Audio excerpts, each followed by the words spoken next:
ದಕ್ಷಿಣ ಕನ್ನಡ ಜಿಲ್ಲೆಯಾದ್ಯಂತ ಇಂದು ಕೂಡ ಭಾರೀ ಮಳೆಯಾಗುವ ಸಾಧ್ಯತೆ ಇದೆ. ಆದ್ದರಿಂದ ಇಂದು ದಕ್ಷಿಣ ಕನ್ನಡ ಜಿಲ್ಲೆಯಲ್ಲಿ ಅಂಗನವಾಡಿಯಿಂದ ಹಿಡಿದು ಪದವಿ ಪೂರ್ವ ಕಾಲೇಜುವರೆಗೂ ರಜೆ ಅಂತ ಜಿಲ್ಲಾಧಿಕಾರಿ ಮುಳ್ಳೈ ಮುಗಿಲನ್ ಆದೇಶವನ್ನ ಹೊರಡಿಸಿದ್ದಾರೆ.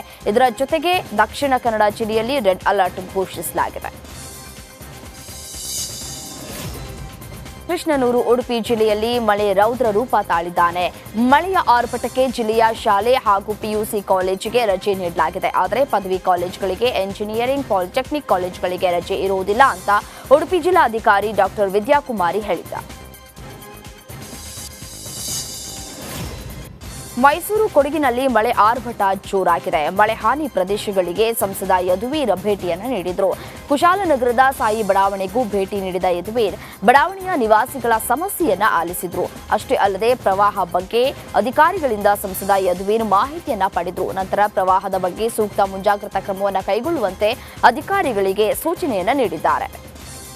ಪರಿಹಾರ ಕೊಡೋದಕ್ಕಾಗಿ ಒಂದು ರಿಟೈನಿಂಗ್ ವಾಲ್ ಕೂಡ ನಿರ್ಮಾಣವನ್ನು ಮಾಡ್ತಾ ಇದ್ದೀವಿ. ಸರ್, ಕುಶಾಲನಗರ ವ್ಯಾಪ್ತಿ ಲಾಂಗ್ ಟರ್ಮಲ್ಲಿ ನಾವು ಇಂಥ ಬಡಾವಣೆಗಳೆಲ್ಲ ಅದಕ್ಕೆ ಅನುಮತಿ ಕೊಡುವಾಗ ಸರಿಯಾಗಿ ಸೈಂಟಿಫಿಕ್ ಆಗಿ ಅವರು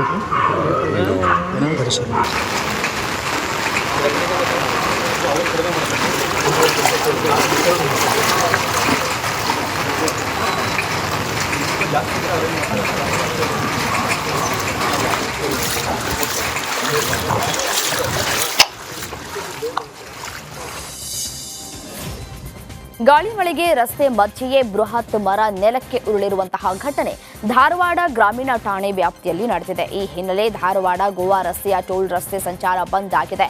ಸದ್ಯ ವಾಹನ ಸವಾರರು ಪ್ರಾಣಾಪಾಯದಿಂದ ಪಾರಾಗಿದ್ದು ತೆರವು ಕಾರ್ಯ ನಡೀತಾ ಇದೆ. ಮಲೆನಾಡಲ್ಲಿ ಧಾರಾಕಾರ ಮಳೆ ಮುಂದುವರೆದಿದೆ. ಮಳೆಗೆ ಮನೆ ಧರೆಗೆ ಉರುಳಿದ ಘಟನೆ ಶಿವಮೊಗ್ಗ ಜಿಲ್ಲೆಯ ಸಾಗರ ತಾಲೂಕಿನ ಕರೂರು ಗ್ರಾಮದಲ್ಲಿ ನಡೆದಿದೆ. ಈ ಮನೆಯ ಬೀರಾನಾಯಕ ಎಂಬುವವರಿಗೆ ಸೇರಿದ್ದು. ಅದೃಷ್ಟವಶಾತ್ ಯಾವುದೇ ಪ್ರಾಣಾಪಾಯ ಸಂಭವಿಸಿಲ್ಲ. ಕಾರವಾರದ ಶಿರೂರು ಬಳಿ ಕುಸಿದ ಗುಡ್ಡದ ಮಣ್ಣಿನಡಿ ಲಾರಿ ಚಾಲಕನ ಜೀವನ ಮರಣ ಹೋರಾಟ ಮುಂದುವರೆದಿದೆ. ಅಂದು ಗುಡ್ಡ ಕುಸಿದು 2 ಗ್ಯಾಸ್ ಟ್ಯಾಂಕರ್ಗಳು ನೀರಲ್ಲಿ ಕೊಚ್ಚಿ ಹೋಗಿದ್ವು. ಆದರೆ ಈ ಪೈಕಿ ಒಂದು ಲಾರಿ ಮಣ್ಣಿನ ಅಡಿಯಲ್ಲೇ ಸಿಲುಕಿಕೊಂಡಿದೆ. ಅದೇ ಲಾರಿಯಲ್ಲಿದ್ದ ಚಾಲಕ ಕೂಡ ಮಣ್ಣಿನಡಿ ಸಿಲುಕಿರುವ ಸಾಧ್ಯತೆ ಇದೆ. ಗುಡ್ಡ ಕುಸಿದ ಮರುದಿನ ಬೆನ್ಸ್ ಕಂಪನಿಯ ಲಾರಿಯಲ್ಲಿದ್ದ ಚಾಲಕನ ಮೊಬೈಲ್ ಸ್ವಿಚ್ ಆಫ್ ಆಗಿದೆ. ಬಳಿಕ ಅನುಮಾನ ಬಂದು ಲಾರಿ ಎಲ್ಲಿದೆ ಅಂತ ಕಂಪನಿಯವರು ಲೊಕೇಶನ್ ಅನ್ನು ಟ್ರ್ಯಾಕ್ ಮಾಡಿದ್ದಾರೆ. ಈ ವೇಳೆ ಗುಡ್ಡ ಕುಸಿದ ಜಾಗದಲ್ಲೇ ಲಾರಿಯ ಲೊಕೇಶನ್ ತೋರಿಸಿದೆ. ಅಷ್ಟೇ ಅಲ್ಲ, ನಿನ್ನೆ ಲಾರಿ ಚಾಲಕನ ಮೊಬೈಲ್ ಮತ್ತೆ ಸ್ವಿಚ್ ಆನ್ ಆಗಿದೆಯಂತೆ. ಕಾರವಾರದ ಶಿರೂರು ಬಳಿ ಗುಡ್ಡ ಕುಸಿದ ದುರಂತ, ಮಣ್ಣಿನಡಿ ಲಾರಿ ಚಾಲಕನ ಜೀವನ ಮರಣ ಹೋರಾಟ ಮುಂದುವರೆದಿದೆ.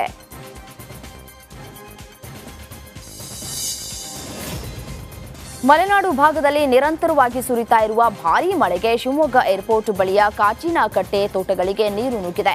ತುಂಗಾ ಎಡದಂಡೆಯ ಹಾಗೂ ಕಾಚಿನಕಟ್ಟೆ ಹಳ್ಳದಲ್ಲಿ ಮಳೆ ನೀರು ಹೆಚ್ಚಾದ ಪರಿಣಾಮ ಅಡಿಕೆ ತೋಟಗಳು ಸಂಪೂರ್ಣ ಜಲಾವೃತವಾಗಿದೆ.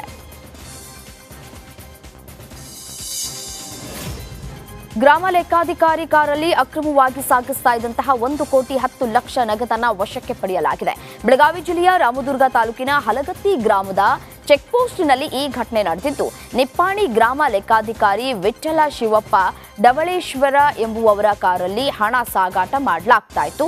ಖಚಿತ ಮಾಹಿತಿಯ ಮೇರೆಗೆ ರಾಮದುರ್ಗ ಪೊಲೀಸರಿಂದ ಕಾರ್ಯಾಚರಣೆಯನ್ನ ನಡೆಸಲಾಗಿದೆ. ರಾಮದುರ್ಗ ಡಿವೈಎಸ್ಪಿ ಎಂ ಪಾಂಡುರಂಗಯ್ಯ ನೇತೃತ್ವದಲ್ಲಿ ದಾಳಿ ನಡೆದಿದ್ದು, ಈ ಕೇಸ್ನ ಆದಾಯ ತೆರಿಗೆ ಅಧಿಕಾರಿಗಳಿಗೆ ವರ್ಗಾವಣೆ ಮಾಡಲಾಗಿದೆ. ಚಿಕ್ಕಬಳ್ಳಾಪುರದಲ್ಲಿ ಬಡ ಮಕ್ಕಳಿಗೆ ಸೇರಬೇಕಿದ್ದಂತಹ ಅಕ್ಕಿಯನ್ನ ಕಳ್ಳ ಸಂತೆಯಲ್ಲಿ ಮಾರಾಟ ಮಾಡಲಾಗ್ತಾ ಇದೆ. ಈ ಮಾಹಿತಿಯ ಮೇರೆಗೆ ಮಹಿಳಾ ಮತ್ತು ಮಕ್ಕಳ ಕಲ್ಯಾಣ ಇಲಾಖೆಯ ಅಧಿಕಾರಿಗಳು ರೇಡ್ ಮಾಡಿ ಸರ್ಕಾರಿ ಅಕ್ಕಿಯನ್ನ ವಶಪಡಿಸಿಕೊಂಡಿದ್ದಾರೆ. ಅಂಗನವಾಡಿ ಮಕ್ಕಳಿಗೆ ಸೇರಬೇಕಾದ 100 ಮೂಟೆ ರೇಷನ್ ಅಕ್ರಮ ದಾಸ್ತಾನನ್ನ ಕಾಳಸಂತೆಯಲ್ಲಿ ಮಾರಾಟ ಮಾಡಲಾಗ್ತಾ ಇತ್ತು ಎಂಬ ಆರೋಪ ಹಿನ್ನೆಲೆ ಈ ದಾಳಿಯನ್ನು ನಡೆಸಲಾಗಿದ್ದು, ಬಾಗೇಪಲ್ಲಿ ತಾಲೂಕಿನ ಪೂಲವಾರದ ನಾಗರಾಜು ಎಂಬುವರನ್ನ ವಶಕ್ಕೆ ಪಡೆಯಲಾಗಿದೆ.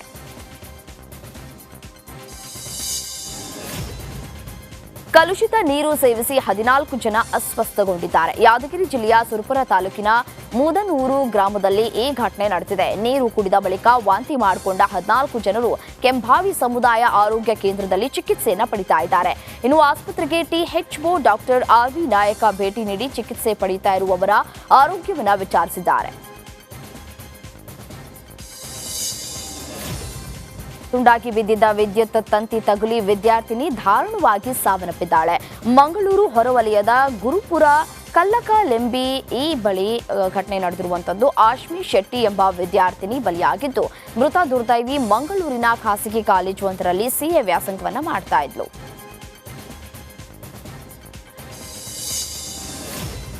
ಹಾಲಿನ ಪ್ರೋತ್ಸಾಹ ಧನ ಬಿಡುಗಡೆಗೆ ಆಗ್ರಹಿಸಿ ಭಾರತ ರೈತ ಸಂಘಟನೆ ಪ್ರತಿಭಟನೆಯನ್ನ ನಡೆಸಿದೆ. ಧಾರವಾಡದ ಕೆಎಂಎಫ್ ಎದುರು ರೈತ ಸಂಘಟನೆಗಳು ಧರಣಿಯನ್ನ ಮಾಡಿದ್ರು.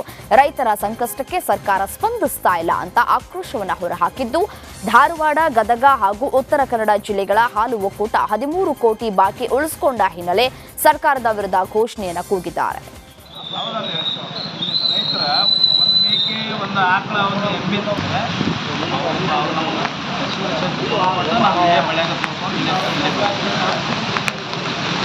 ವಿರೋಧಿ ರಾಜ್ಯ ಸರ್ಕಾರಕ್ಕೆ, ರೈತ ವಿರೋಧಿ ರಾಜ್ಯ ಸರ್ಕಾರಕ್ಕೆ, ಧಾರವಾಡ ಜಿಲ್ಲೆಗೆ 13 ಕೋಟಿ ಸಹಾಯಧನ ನೀಡಲಾರದ ರಾಜ್ಯ ಸರ್ಕಾರಕ್ಕೆ.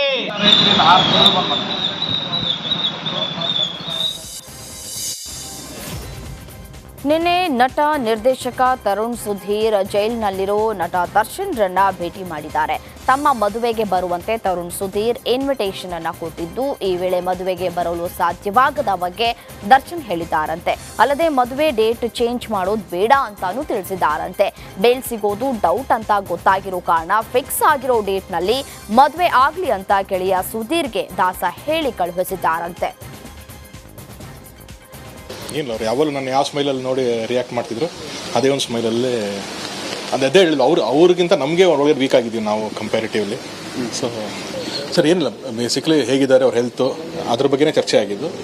ಏನಿಲ್ಲ ಮಗನೇ, ಆರಾಮಾಗಿದ್ದೀನಿ, ಸ್ವಲ್ಪ ಜ್ವರ ಇತ್ತು, ಇವಾಗ ಬೆಟರ್ ಆಗ್ತಾ ಇದ್ದೀನಿ, ನಾನು ಏನು ತೊಂದರೆ ಇಲ್ಲ ಅನ್ನೋ ಥರನೇ ಹೇಳಿದ್ರು. ಸೊ ಅಷ್ಟೇ, ಬೇಸಿಕ್ಲಿ ಅದ್ರ ಬಗ್ಗೆನೇ ಮಾತಾಡಿದೆ ಹೊರತು ಇನ್ನೇನು ಬೇರೆ ಆ ಥರ ಮದುವೆ ಬಗ್ಗೆ ಅದು ಅವ್ರಿಗೆ ಮುಂಚೆನೇ ಗೊತ್ತಿದ್ದು ವಿಷಯನೇ.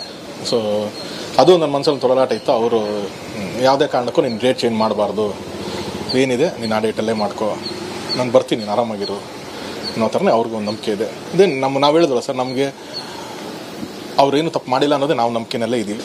ಸೊ ಹಾಗೆ ಆಗಲಿ ಅಂತಲೇ ಪ್ರೇ ಮಾಡ್ತೀವಿ. ಇಲ್ಲ ಸರ್, ಅದೇನು ರೂಲ್ಸ್ ಪ್ರಕಾರದಲ್ಲಿ ಏನಿದೆ, ಸೊ ಆ ವಿಸಿಟಲ್ಲಿ ನಾವು ತಮ್ಮ ಮದುವೆಗೆ ಬರಲಿಕ್ಕೆ ಸಾಧ್ಯ ಅದಕ್ಕೆ ಅದ್ರದ್ದು ಸರ್, ಅದು ನನಗೆ ಗೊತ್ತಿಲ್ಲ, ಅದನ್ನು ಐಡಿಯಾ ಇಲ್ಲ. ಅಷ್ಟು ಅದಕ್ಕೆ ಮುಂಚೆನೇ ಬರ್ತಾರೆ ಅನ್ನೋ ನಂಬಿಕೆ ಇದೆ ಸರ್. ನಾನು ಆ ಡೇಟ್ಗಿಂತ ಮುಂಚೆ ಬರ್ತಾರೆ ಸರ್. ಇಲ್ಲೆಲ್ಲ ಏನು ತಗೊಂಡು ಸಿಲಿಂಡರ್ ಬ್ಲಾಸ್ಟ್ ಆಗಿ ಮನೆ ಸಂಪೂರ್ಣ ಧ್ವಂಸವಾಗಿರುವ ಘಟನೆ ಚಿತ್ರದುರ್ಗ ತಾಲೂಕಿನ ಬೋಗಳೇರಹಟ್ಟಿ ಗ್ರಾಮದಲ್ಲಿ ನಡೆದಿದೆ. ಸಿಲಿಂಡರ್ ಸ್ಫೋಟದ ತೀವ್ರತೆಗೆ ಮನೆಯ ಮೇಲ್ಚಾವಣಿ ಮುರಿದು ಬಿದ್ದಿದ್ದು, ಹೆಂಚುಗಳು ಒಡೆದು ಗೃಹೋಪಯೋಗಿ ವಸ್ತುಗಳೆಲ್ಲ ಹಾಳಾಗಿದೆ. ಗ್ರಾಮದ ವೀರೇಶ್ ಎಂಬುವವರ ಮನೆಯಲ್ಲಿ ಈ ಘಟನೆ ನಡೆದಿದೆ.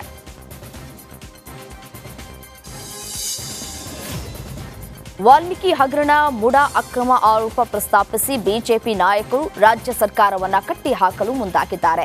ಅಧಿವೇಶನದಲ್ಲಿ ಈ ಹಗರಣಗಳು ಸದ್ದು ಮಾಡಿದ್ದು ತೀವ್ರ ವಾಕ್ಸಮರ ನಡೆಸಿದ್ದಾರೆ. ಸದನದಲ್ಲೇ ಬಿಜೆಪಿ ಆರೋಪಕ್ಕೆ ತಿರುಗೇಟನ್ನ ನೀಡಿರುವ ಸಿಎಂ ಸಿದ್ದರಾಮಯ್ಯ, ವಾಲ್ಮೀಕಿ ನಿಗಮದಲ್ಲಿ ಹಗರಣ ನಡೆದಿರೋದು ಸತ್ಯ ಅಂತ ಮತ್ತೊಮ್ಮೆ ಬಹಿರಂಗವಾಗಿ ಒಪ್ಪಿಕೊಂಡಿದ್ದಾರೆ. ಆದರೆ ಹಗರಣಕ್ಕೆ ನಾನು ಹೊಣೆ ಅಲ್ಲ, ನಿಗಮದ ಎಂಡಿ ಪದ್ಮನಾಭ ಹೊಣೆ ಅಂತ ಹೇಳಿದ್ದಾರೆ.